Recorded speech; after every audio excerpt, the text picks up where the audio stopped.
하나님께서 우리의 예배를 받으시기를 원합니다. 같이 인사합니다. 하나님께서 우리의 예배를 받으시기를 원합니다. 하나님께서 우리의 예배를 받으시기를 원합니다. 한 번 더 인사하도록 하겠습니다. 하나님께서 당신에게 복을 주시기를 원합니다. 축복합니다. 하나님께서 당신에게 복을 주시기를 원합니다. 귀한 복을 주시기를 원합니다. 감사합니다. 네, 오늘 이 시간 우리가 함께 은혜 받을 하나님의 말씀을 봉독하겠습니다. 사도행전 2장 1절부터 13절까지의 말씀입니다. 사도행전 2장 1절부터 13절까지의 말씀.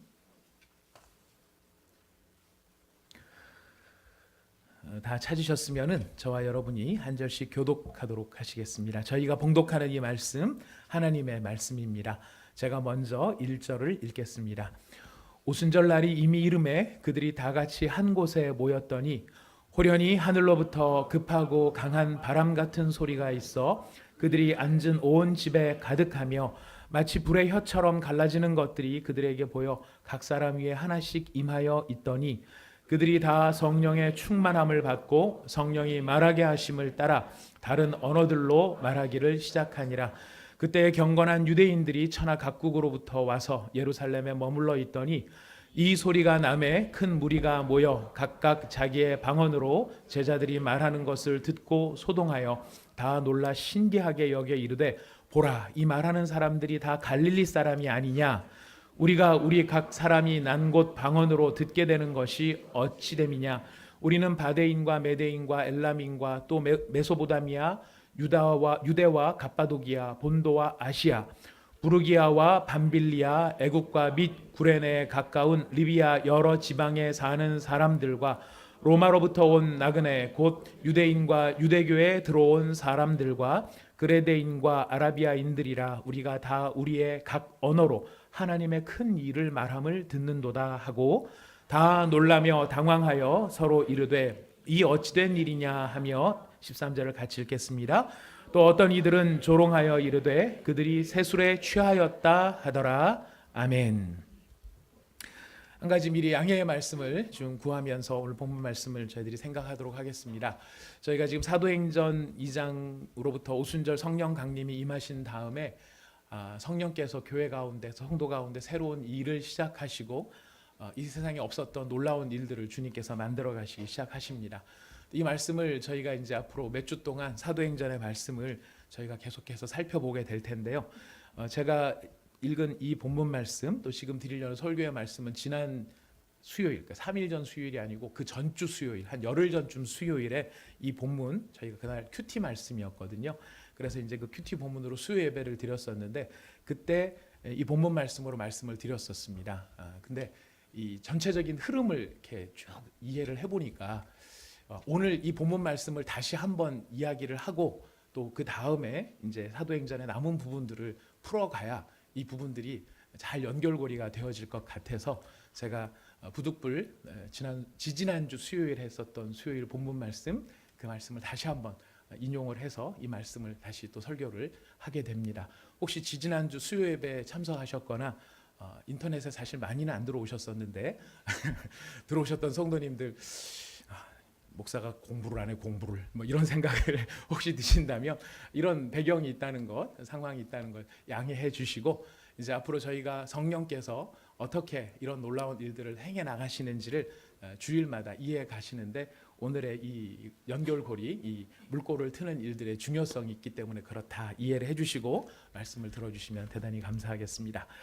우리가 지난주에 살펴본 것처럼 그 예수님께서 부활하시고 승천하시는 그 상황 속에 예수님이 승천하신 것을 목격한 제자들이 예수님이 떠나가신 걸 보고 비통함과 이제 다시 예수님을 바라볼 수 없다는, 만날 수 없다라고 하는 서글픔, 마치 사별한 것과 같은 그런 애통함을 가지고 돌아온 것이 아니라 예수님의 약속과 언약을 따라 그들이 비통한 마음이 아니라 기대하는 마음을 가지고 이제 다락방에 모여서 오로지 기도에 힘썼다라고 하는 것을 지난주에 살펴보았습니다.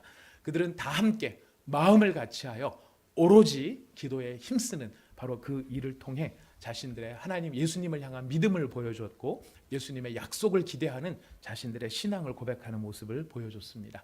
바로 그런 기도의 여정 가운데에 이때 중요한 일을 한 것이 바로 예수님을 팔아서 예수님의 제자의 직분을 던져버리고 세상으로 간 가룟 유다의 자리에 다른 사도를 채워넣는 12명의 사도를 채워넣는 바로 그런 일들을 하게 되었습니다. 이 가룟 유다에 대하여서 지금 베드로가 인용한 성경을 보면 이제 저 사람은 자신의 소중한 직무를 던져버렸기 때문에 그의 직분을 타인이 취하게 하소서라고 하는 무서운 말씀을 인용을 합니다. 우리도 신앙생활을 하다 보면 이 유다가 아무것도 아닌 것, 그 당시에는 큰 돈이었겠죠. 한 사람의 몸값이 은 30이었는데 굉장히 적지 않은 돈이었을 것입니다. 그런데 그 적지 아니한 돈이었다 할지라도 예수 그리스도라고 하는 그 존귀하신 분과 자신이 그의 사도가 되어져서 이 무엇과도 바꿀 수 없는 놀라운 직임을 받았음에도 불구하고 그 가치를 모르니까 세상의 은 30과 그것을 맞바꾸어 버리는 안타깝고 미련한 일을 이 가룟 유다가 행했던 것을 우리가 볼 수 있었습니다. 오늘도 우리가 신앙생활을 하면서 너무나 존귀하고 너무나 가치 있고 가장 소중한 것이 그리스도 예수를 아는 일이고 그를 사랑하며 섬기는 일임에도 불구하고 우리가 너무 의외로 별것도 아닌 것에 바로 예수님을 바꿔버리거나 팔아버리는 일들이 사실 비일비재할 수 있다는 것, 우리가 가룟 유다의 모습을 보면서 경계를 삼아야 하지 않을까 싶습니다. 이런 이제 새로운 사도의 12명의 숫자를 채운 다음에 이제 때가 되었습니다. 오순절 날이 이르렀습니다. 이 오순절 날이라고 하는 것은 이스라엘 사람들에게 굉장히 중요한 의미를 갖는 그 절기인데요. 유대인에게 있어서 가장 중요한 절기라고 하면 세 가지 절기가 있습니다. 그것은 유월절이라고 하는 절기와 맥추절이라고 하는 절기, 초막절, 이렇게 세 가지 절기가 있습니다. 신명기서에서 보면은 하나님께서는 이 세 절기를 반드시 잘 꼭 지키라고 거듭 당부를 하십니다. 그런데 이 유월절, 또 맥추절, 초막절, 우리가 그냥 들으면 다 그놈이 그놈 같은, 왜 교회에 이렇게 절이 많아? 막 이렇게 생각하시면서 네, 노력 중에 있습니다. 아무튼 유월절, 맥추절, 초막절, 이 3대 절기, 사실 몰라서 못 웃으신 분은 안 계신 거죠? 다 이해하시는데 하도 기도 안 차서 안 웃으시는 거죠? 예, 소통이 중요합니다. 이 절기들은 중요한 역사적인 사건이나 어떤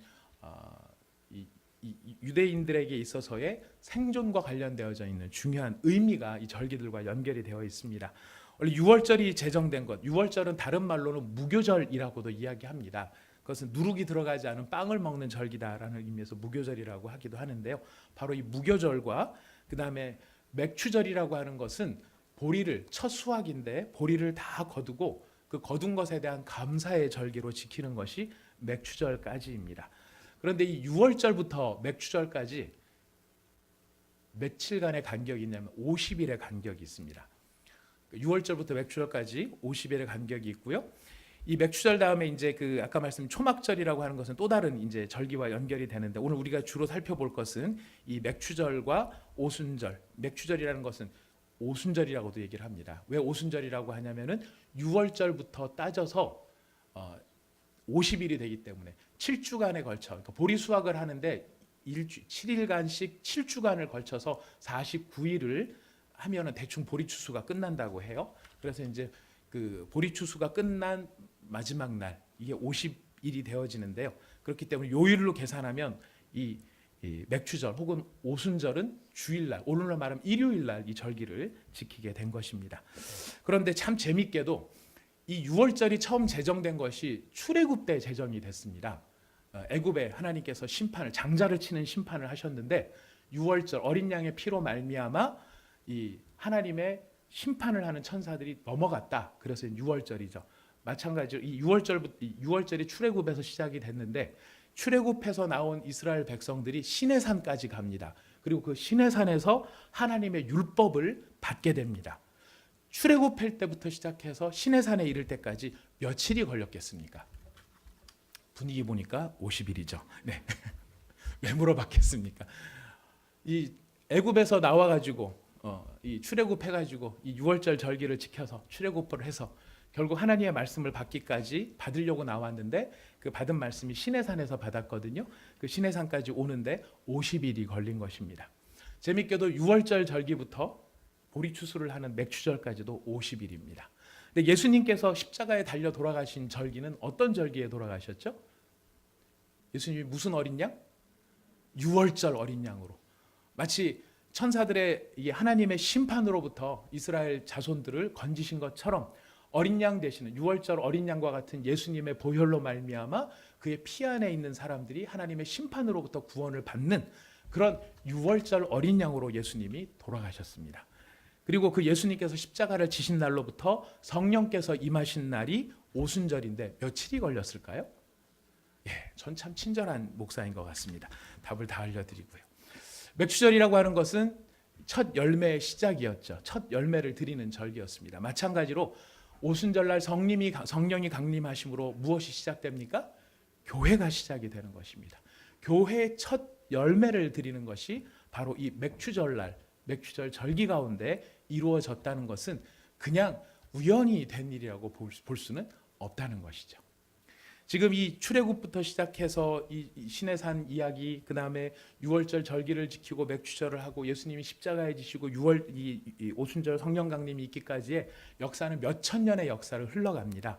그런데 그 몇천 년의 역사 가운데 누가 이 일들을 지금 주도하고 계신다는 걸 우리에게 알려줍니까? 바로 하나님께서 하나님의 역사를 계속해서 이루어가고 계신다는 것을 우리에게 보여주는 것입니다. 우리 사람 생각에는 참 위대한 지도자들이 있어요. 우리 교회에서도 존 칼빈이라든가 루터라든가 이런 정말 이 신앙의 놀라운 선배들이 있고, 우리 한국 교회로 말하자면은 최근에 오카는 목사님이나 이런 대단히 우리가 존경할 만한 분들이 계십니다. 자, 그러나 그럼에도 불구하고 사람은 기껏 살아야 100년을 삽니다. 100년도 못 사는 인생들이 더 많죠. 근데 그렇게 사람들은 역사의 흐름 가운데 다 사라져 가지만은, 그러나 하나님의 나라의 역사는 변함없이 꾸준히 이어져 간다는 것입니다. 누가 그 일을 붙들고 간다는 것이죠? 하나님께서 그 일을 붙들고 가시고 그 일을 이루어 가신다는 것입니다. 우리가 바로 오순절날 성령이 임했다라고 했을 때 그냥 성령이 오순절날 임했나 보구나 이렇게도 생각해 볼 수 있겠지만, 이 성령, 이 하나님의 큰, 저는 이게 말씀을 묵상할 때마다 저 여러분들도 그런 은혜가 있기를 바라는데요. 말씀을 생각해보고 음미를 해보면 그냥 처음에는 문자가 떴던 이야기들이 그림으로 그려지면서 이 그림이 굉장히 큰, 저는 그 그림 앞에 서면 갈수록 작아지는 느낌이 드는데요. 하나님의 일하심이라는 게 얼마나 어마어마하고 거대한, 정말 온 우주의 역사를 이렇게 하나님께서 쭉 크게 인도해 가시는구나 하는 것들을 점점 깨닫게 되어지는데요. 그 깨달음이 깊어질수록 하나님은 참 위대하신 분이구나, 정말 어마어마한 분이시구나 하는 것을 고백하지 않을 수가 없습니다. 이런 가슴 설레임이 여러분들에게도 꼭 있으시기를 부탁드리겠습니다. 예.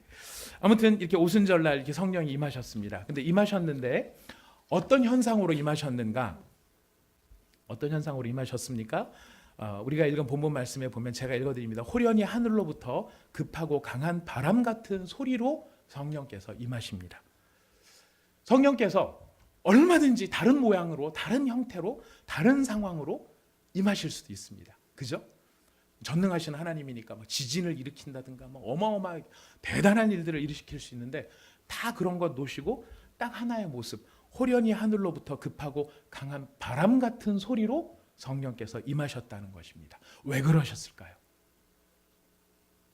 그러고 싶었나 보지. 여러분 그렇게 하시면 성경 말씀 이해를 못합니다. 왜 그렇게 하셨을까요? 그렇게 하셨을 때는 이유가 있습니다. 분명히 이유가 있습니다. 어떤 이유일까요? 우리 창세기로 가보도록 하겠습니다. 창세기 1장으로 가봅니다. 창세기 1장 2절의 말씀입니다. 창세기 1장 2절 말씀 같이 읽어보겠습니다. 함께 읽습니다. 시작. 땅이 혼돈하고 공허하며 흑암이 깊음 위에 있고 하나님의 영은 수면 위에 운행하시니라. 예. 처음 세상이 지어졌을 때 하나님의 영이 수면 위에 운행하셨다라고 되어 있는 그 하나님의 영의 원래 말은 뭐냐면 바람이라는 말입니다. 영이라는 말이 바람이라는 말로부터 다 파생돼서 나온 것들인데요. 지금 바람과 같은 성령께서 지금 천지가 혼돈하고 공허하며 텅 비어있는 그 가운데에 수면 위를 운행하심으로 무엇을 시작하십니까? 천지를 창조하는 일을 성령께서 시작하셨다는 것입니다. 바로 그렇게 천지를 창조하실 때 운행하셨던 성령께서 강한 바람과 같은 소리로 지금 그들 가운데 임하셨다는 것은 그곳에 무엇을 지금 시작하시는 겁니까? 새로운 창조의 일을 그 가운데서 시작하셨다는 것입니다. 바로 그런 새로운 창조의 영으로 창조의 일들을 성령께서 하시는데 지금 그 다음에 나타난 현상이 마치 불의 혀처럼 갈라지는 것들이 그들에게 보여 각 사람 위에 하나씩 임하여 있더니, 여기서 중요한 건 불의 혀처럼 갈라지는 것들이 여기서 본 비유로 지금 상징으로 지금 나타나고 있는 것들이 있어요. 정확하게 그게 본질이 무엇인지를 이렇다라고 설명하지 못하고 있죠. 현상적으로 나타난 그것들이 불의 혀처럼 갈라지는 것 같은 것들이 한 사람 한 사람 그들 위에 임하여 있었다라는 것입니다. 무슨 뜻일까요? 무엇에 대한 이 또 연결고리가 있을까요? 창세기 2장으로 한번 가보도록 하겠습니다. 창세기 2장 7절 말씀 같이 한번 읽어보시겠습니다. 시작. 여호와 하나님이 땅의 흙으로 사람을 지으시고 생기를 그 코에 불어 넣으시니 사람이 생명이 되니라. 하나님께서 사람을 지으셨을 때 흙으로 사람을 만드시고 그 안에다 뭐를 불어 넣으셨어요? 생기를 불어 넣으심으로 그 사람이 생명이 되었습니다. 마찬가지로 하나님의 새로운 창조의 역사가 시작되는 이때 성령께서 임하셔서 그들 가운데 불의 혀처럼 갈라지는 것들이 각 사람이 하나씩 임함으로 그들이 어떤 존재가 됩니까?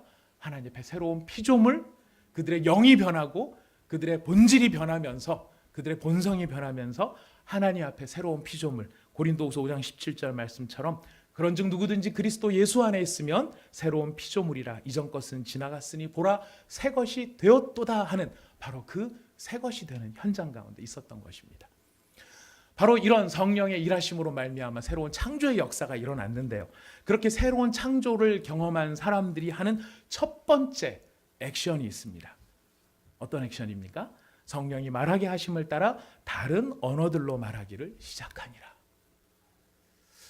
왜 다른 언어로 말하기를 시작했을까요?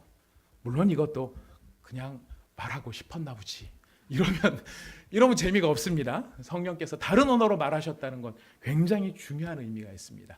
왜 새 창조의 역사, 교회를 시작하는 이 엄청난 성령님의 역사, 천지 창조에 비견되어지는 이 놀라운 역사의 첫 번째, 그걸 경험한 사람들의 첫 번째 액션이 다른 언어로 말하기 시작하는 것이었을까요? 이때 말하는 다른 언어는 오늘날 말하는 우리의 방언이라는 것과는 조금 다릅니다. 오늘날 방언은 알아듣는 말입니까? 못 알아듣는 말입니까? 네, 대부분 못 알아듣습니다. 그래서 방언의 은사를 받은 사람들이 또 뭘 구합니까? 네, 통변의 은사를 구하죠. 통변이라는 것은 그 방언을 해석하는 바로 그런 은사를 구하게 되는 것입니다. 그거 아시는 분들 많이 계신 거 보니까 그런 방언을 또 하시는 분들도 많이 계신 것 같습니다. 성령께서 그런 은사를 주셨다면 여러분 잘 활용하시기를 바라겠습니다. 아무튼 이제 이때 우리가 하는 방언은 못 알아듣는 말이지만 이때의 말은 알아듣는 말이었던 거예요. 왜 알아듣는 말? 이 알아들었다는 것은 누구의 증언이냐면 우리 본문 말씀 제가 그냥 읽어드릴게요. 2장 6절부터 8절 말씀에 보면 이 소리가 나매 큰 무리가 모여 각각 자기의 방언으로 제자들이 말하는 것을 듣고 소동하여 다 놀라 신기하게 여겨 이르되 이 말하는 사람들이 다 갈릴리 사람이 아니냐? 우리 각 사람이 난 곳 방언으로 듣게 되는 것이 어찌 됨이냐라고 이야기합니다. 알아들었다는 것입니다. 근데 알아듣는데 저 인간들이 보니까 갈릴리 동네 사람, 촌을 이렇게 비할 마음은 없습니다. 저도 촌놈이기 때문에 촌을 비할 마음은 없습니다만 중요한 건 뭐냐면 이 사람들이 그런 경험을 한 사람이 아님에도 불구하고 외국어를 말하고 있다는 데 놀란 거고 그 외국어가 정확히 자기 귀에 들려서 이해된다는 것입니다. 이 이해된다는 것이 왜 중요한가? 이 언어의 소통이 강조되는 것은 앞전 사건의 언어의 불통이라는 사건이 인류 가운데 경험된 적이 있었기 때문입니다. 우리 창세기 펴놓고 계시죠? 11장을 한번 찾아가 보겠습니다. 창세기 11장 7절 말씀부터입니다. 창세기 11장 7절부터 9절까지의 말씀. 다 찾으셨으면 같이 한번 읽어보겠습니다. 11장 7절부터 9절 읽습니다. 시작. 자, 우리가 내려가서 거기서 그들의 언어를 혼잡하게 하여 그들이 서로 알아듣지 못하게 하자 하시고 여호와께서 거기서 그들을 온 지면에 흩으셨으므로 그들이 그 도시를 건설하기를 그쳤더라. 그러므로 그 이름을 바벨이라 하니 이는 여호와께서 거기서 온 땅의 언어를 혼잡하게 하셨음이니라. 여호와께서 거기서 그들을 온 지면에 흩으셨더라. 바벨이 혼돈이라는 뜻이죠. 하나님께서 혼잡케 하셨습니다. 뭘 혼잡해 하셨습니까? 언어를. 뭘 못하게 하려고? 바벨탑 쌓는 것을 못하게 하려고. 그들의 계획을 못 이루게 하려고 하나님이 택하신 방법이 언어를 혼잡하게 한 거였습니다. 왜 하나님께서 이 바벨탑을 못 짓게 하셨을까요? 이유가 있습니다. 우리 1절부터 기왕에 11장 펴놓으셨으니까 한번 읽어보겠습니다. 11장 1절부터 4절입니다. 시작. 온 땅의 언어가 하나요 말이 하나였더라. 이에 그들이 동방으로 옮기다가 신할 평지를 만나 거기 거류하며 서로 말하되 자 벽돌을 만들어 견고히 굽자 하고 이에 벽돌로 돌을 대신하며 역청으로 진흙을 대신하고 또 말하되 자 성읍과 탑을 건설하여 그 탑 꼭대기를 하늘에 닿게 하여 우리 이름을 내고 온 지면에 흩어짐을 면하자 하였더니 자 바벨탑을 쌓는 이유 궁극적인 이유가 어디에 있어요? 탑 꼭대기를 하늘까지 딱 닿아서 하늘까지 닿는다는 것은 자기가 하나님이 되겠다는 겁니다. 하나님의 위치에 올라가겠다는 겁니다. 그래서 뭘 원하는 겁니까? 우리 이름을 내자. 자기 이름을 내자. 내 자존심을 세우자. 내 성을 쌓자. 이게 바로 바벨탑에 담긴 의미였다는 거예요. 그런데 그것의 궁극적인 뜻은 하나님 필요 없이 내가 하나님이 되겠다. 이들의 배후에 이 마음에는 바로 하나님을 거역하고 하나님을 대항하는 그래서 내가 내 이름을 스스로 높이려고 하는 인간의 교만과 자존심이 여기에 깔려 있었다는 것입니다. 근데 놀랍게도 이 바벨탑 사건은 사실 노아 홍수 사건 다음에 벌어진 일이거든요. 노아 홍수라고 하는 엄청난 심판을 경험했음에도 인간은 여전히 하나님을 경외하지 않습니다. 심판의 무서움을 잊어버립니다. 어제 혼났는데 오늘 또 잊어버려요. 꼭 닭 같아요. 여러분 닭 키워보신 분들 아시죠? 닭장에 닭 막 키우다가 오솔이나 뭐 이렇게 너구리나 이런 애들이 와가지고 닭을 훔쳐가기도 해요. 근데 막 훔쳐가면 닭들은 어떻게 합니까? 막 그 앞에서 닭 잡혀갈 때는 꼬꾸댁하면 생 난리가 나는데 한 마리 딱 잡혀가면 전부 다 조용하니 무슨 일이 있었는지 모를 바로 그게 닭들의 모습인 거거든요. 그래서 닭대가리라는 말이 나왔는지 모르겠습니다만 아무튼 자주 잊어버려요. 이런 모습이 나타나는 그 무서운 심판을 경험했음에도 불구하고 여전히 부패하고 썩은 본성을 이기지 못하더라는 것입니다. 하나님께서 인간의 언어를 다 흩어버린 근본적인 이유는 뭐냐면 인간이 누구와 불통되었기 때문에 하나님과 불통되었기 때문에 하나님과 단절되었기 때문에 하나님께서 그 결과로 인간들에게 주신 심판이 뭐냐면 너희들이 나랑 단절되었어? 오케이. 그렇다면 너희들끼리도 모두 다 단절이다. 언어의 혼잡은 다른 것이 아니라 인간과 인간이 서로를 이해 못하고 인간과 인간들끼리 서로 불통하게 되어져 버리는 바로 그 비극적인 열매였다는 것입니다. 자, 그런데 오늘 오순절 성령께서 임하셔서 그들이 다른 언어로 말하기 시작하는데 그 언어가 어떻게 되기 시작합니까? 사람들 귀에 들렸다는 거예요. 사람들이 이해했다는 거예요. 무슨 뜻입니까? 바벨탑 심판으로 말미암아 단절되어졌던 인간과 인간의 그 근본적인 불통이 어떻게 되기 시작했다는 거죠? 소통으로, 이해로 그 관계가 복원되기 시작했다는 것을 알려주는 것입니다. 무엇이 있었기 때문에? 그 앞에 하나님과의 관계가 회복되는 일이 있었기 때문에 그 하나님과의 관계가 회복되니까 인간과 인간끼리의 언어들도 서로 알아듣는 소통이 이루어졌다는 것이에요. 하나님과의 관계가 어떻게 소통이 됐습니까? 단절됐던 하나님과 인간의 관계가 무엇으로 소통이 시작됐죠? 그리스도 예수의 십자가로 말미암아 하나님과 인간이 마침내 근본적으로는 소통하게 됐다. 이 소통이 일어나기 전에는 어떤 일이 벌어졌느냐? 하나님은 하나님 말만 하고 인간은 인간 말만 하고 하나님이 무수한 선지자를 보내서 사람들에게 하나님의 말씀을 전하는데도 불구하고 인간들은 안 들어요. 불통이에요. 인간들은 죄 가운데서 자기 욕심에 찬 말을 아무리 말을 해도 하나님은 욕심이기 때문에 안 들어주세요. 자, 그러나 예수의 십자가로 말미암아 인간의 모든 죄가 용서함을 받게 되었을 때 하나님 마침내 그 관계를 회복시키셨던 것입니다.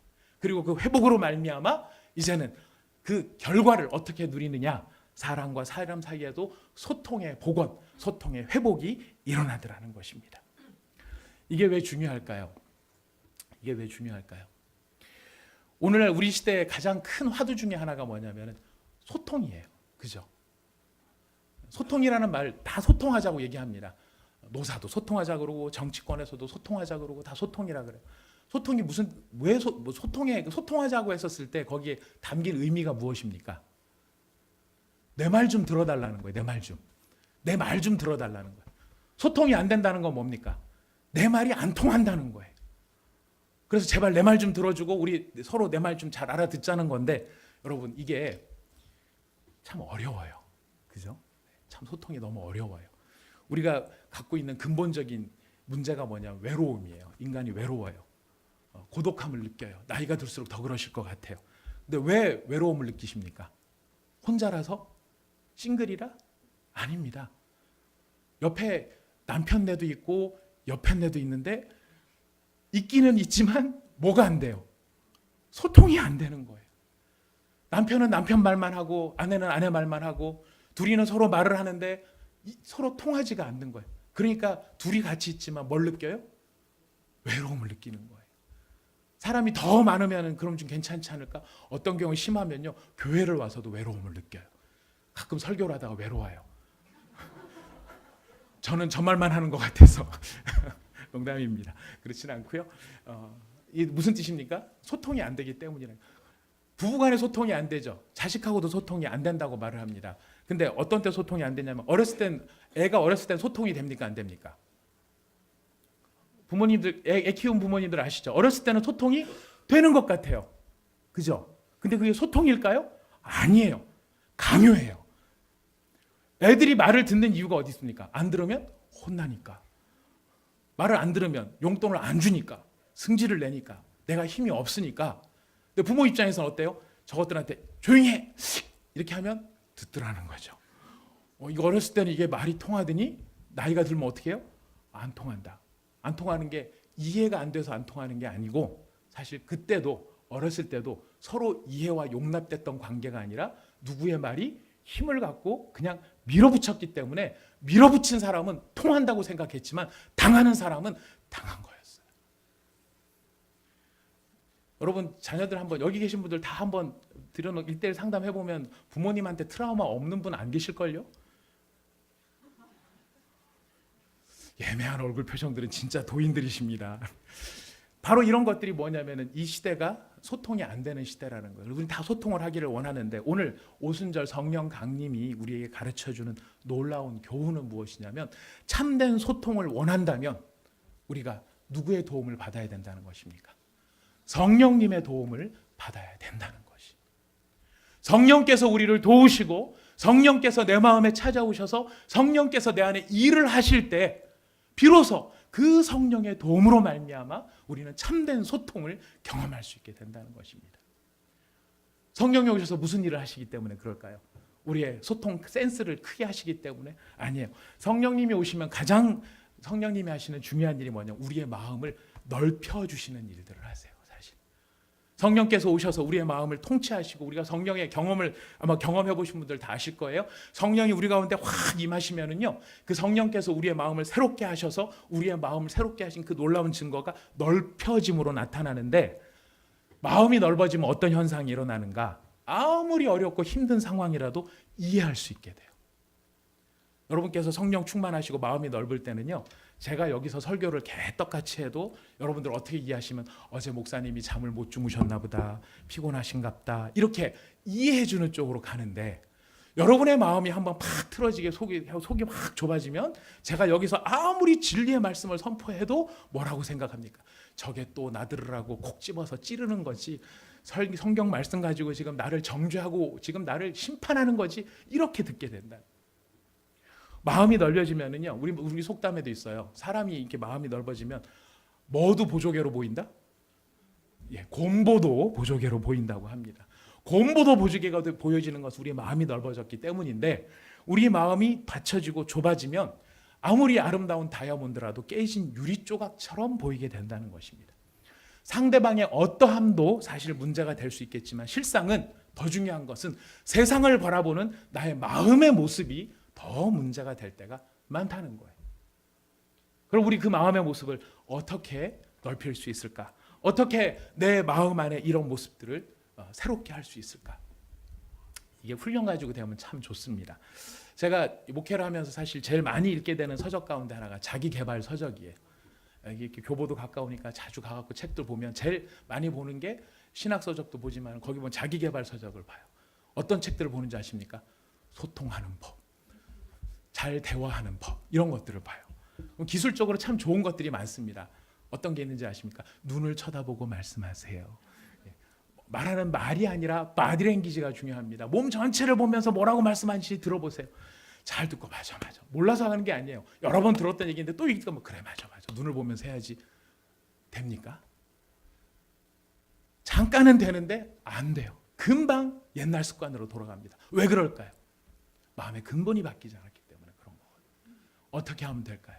오늘 오순절 성령 강림 우리에게 얘기하십니다.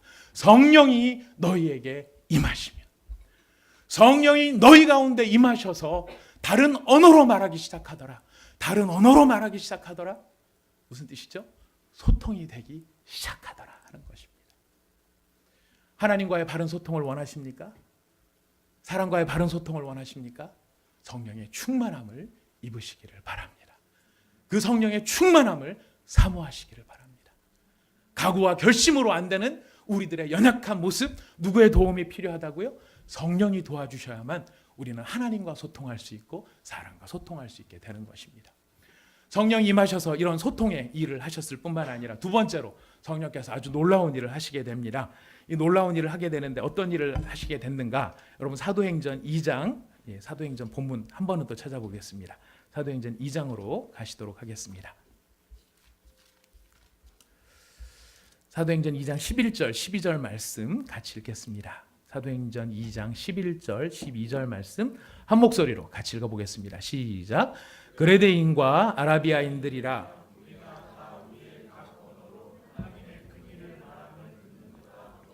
다 놀라며 방황하여 서로 이르되 이 어찌된 일이냐 하며, 자, 이 사람들이 다 놀라며 당황했어요. 그리고 서로 놀라면서 어찌된 일이냐 서로 물었어요. 그건 이 사람들이 방언을 말하고 다른 언어로 말하고 있다는 사실 때문에도 놀랬지만, 그 다른 언어로 말하는 내용 때문이었어요.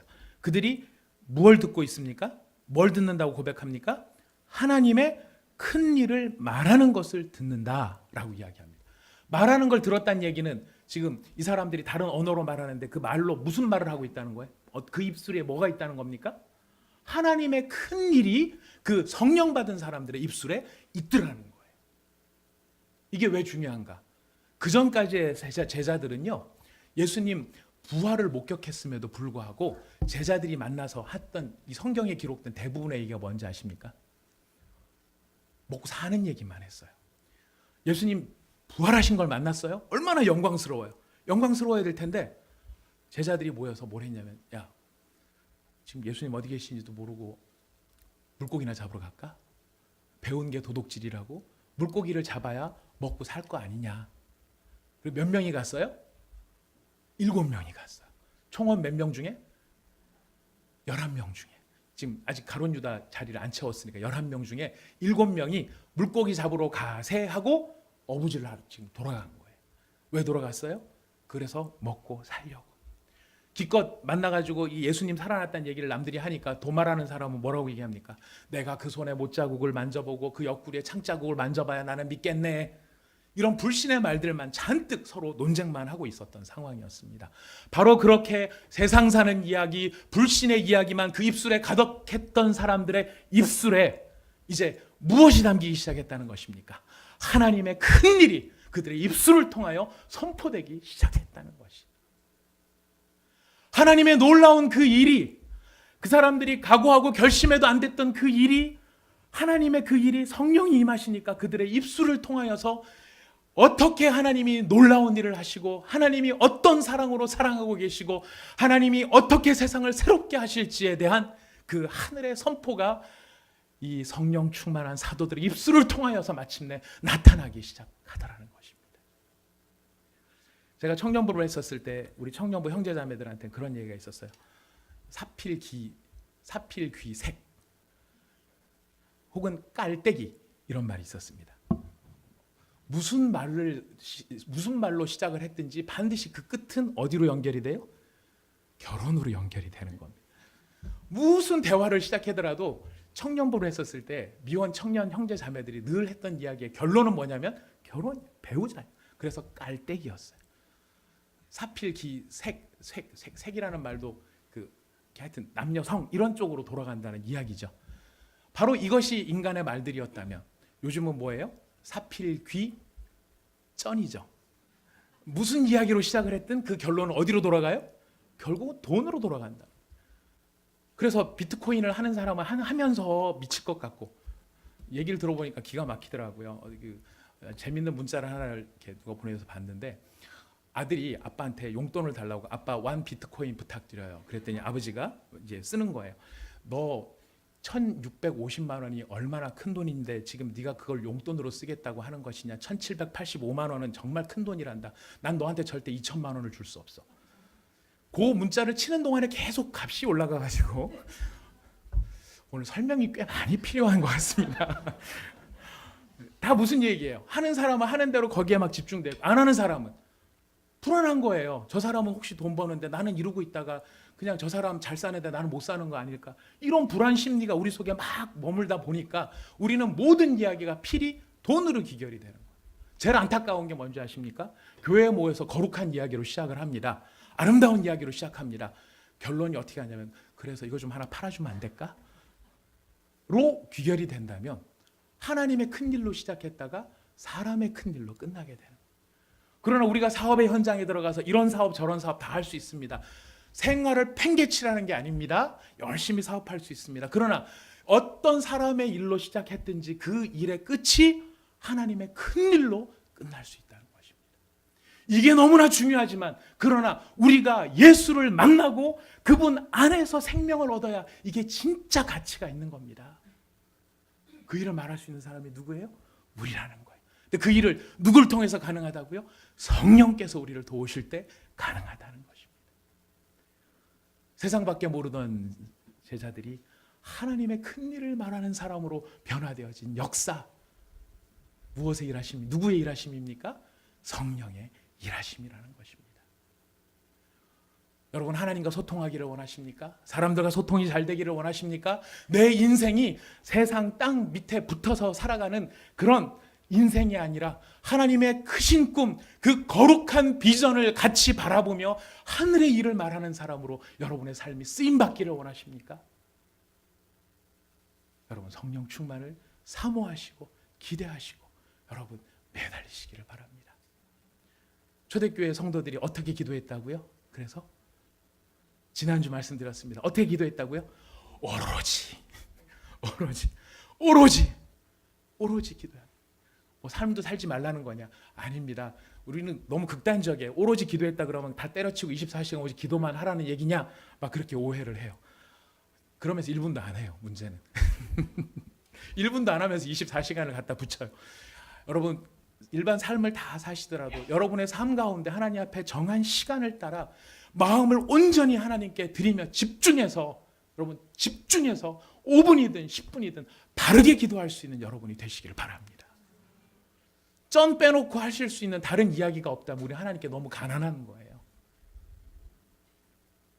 내 삶에 이런 문제들 빼놓고 성령을 구하며 하나님의 큰 일을 구하는 기도 제목이 없이 우리가 살아가는 크리스찬이라 우리는 참 너무 사실 가난한 크리스찬이 아닐 수 없을 것입니다.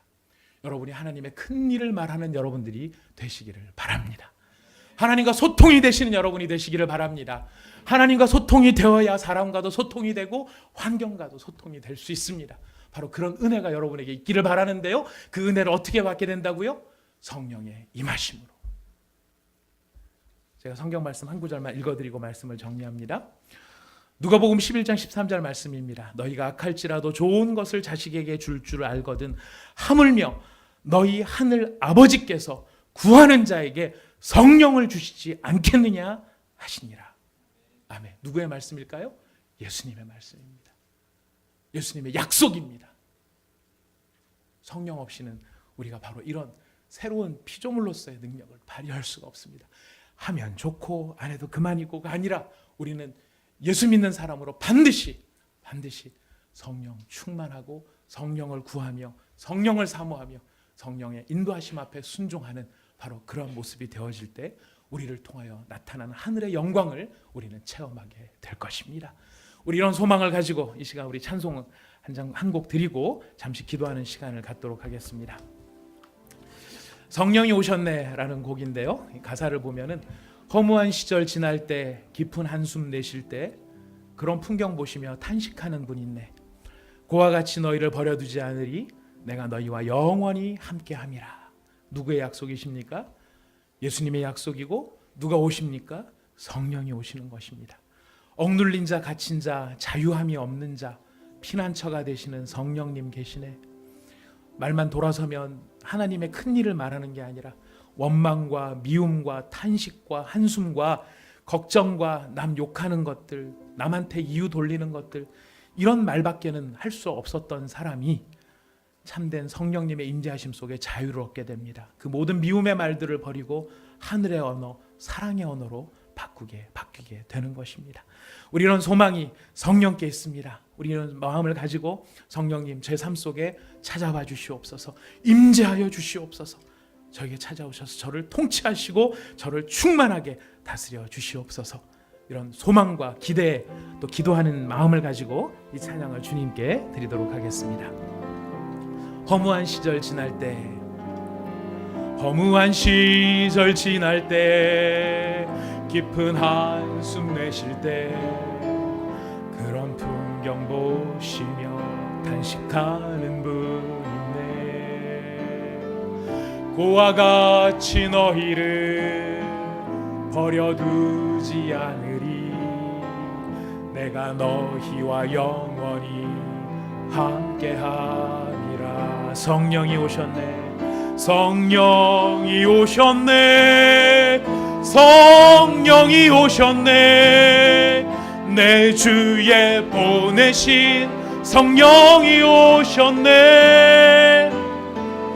우리 인생 가운데 친히 찾아오셔서 그 나라 꿈꾸게 하시네. 억눌린 자, 갇힌 자, 억눌린 자, 갇힌 자, 자유함이 없는 자, 피난처가 되시는 성령님 계시네. 주의 영이 계신 곳에 참 자유가 있다네. 진리의 영이신 성령이 오셨네. 성령이 오셨네. 성령이 오셨네. 성령이 오셨네. 내 주에 보내신 성령이 오셨네. 우리 인생 가운데 친히 찾아오셔서 그 나라 꿈꾸게 성령이 오셨네. 우리 고백할까요? 성령이 오셨네. 성령이 오셨네. 성령이 오셨네.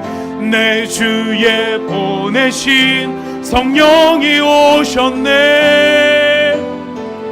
우리 인생 가운데 친히 찾아오셔서 그 나라 꿈꾸게 하시네. 아멘. 오늘 말씀을 생각하며 우리의 찬양의 고백을 가지고 주님 앞에 기도하며 나가도록 하겠습니다. 우리 인생이 외롭지 않는 것, 참된 이해와 소통이 있을 때만 가능합니다. 우리 참된 소통은 하나님과의 관계가 회복될 때, 하나님과 우리가 하나가 되어지고 그 막힌 것들이 뚫어질 때 우리는 비로소 참된 소통과 자유를 경험할 수 있습니다. 하나님과의 관계가 막히면 다른 주변의 모든 것들도 막힐 수밖에 없습니다.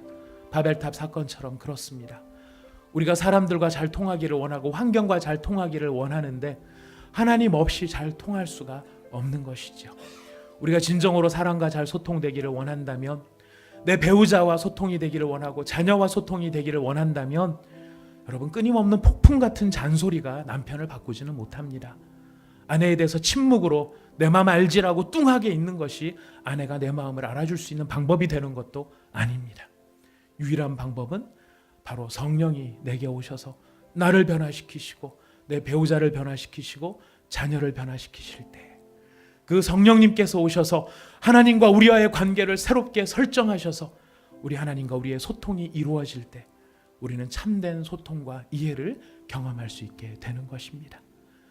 내 입술에 세상을 살아가는 염려와 걱정, 부정적인 말들이 가득했을지라도 내 입술이 변하여 하나님의 큰 일을 말하는 사람, 어떤 상황 속에서도 하늘의 영광을 선포할 수 있는 사람이 되어지는 능력 또한 성령의 충만하심으로 가능한 일들인 것입니다. 오늘 시간 함께 기도하기를 원합니다. 하나님, 하늘 문을 여시고 이 시간 저에게 성령을 부어 주시옵소서. 예수님께서 약속하여 주셨습니다. 하늘 아버지께서 구하는 자에게 성령을 주시지 않겠느냐. 이 시간 하나님 앞에 주여, 제게 예수의 영이신 성령이 제 안에 충만하게 임재하여 주시옵소서. 저를 변화시켜 주시고 모든 상황을 변화시켜 주시고 하나님의 큰 일을 선포할 할 수 있는 그런 믿음의 입술로 변화될 수 있도록 성령 하나님 저에게 임재하여 주시옵소서. 우리 간절한 마음으로 기도하며 나가겠습니다. 다 같이 기도하시겠습니다.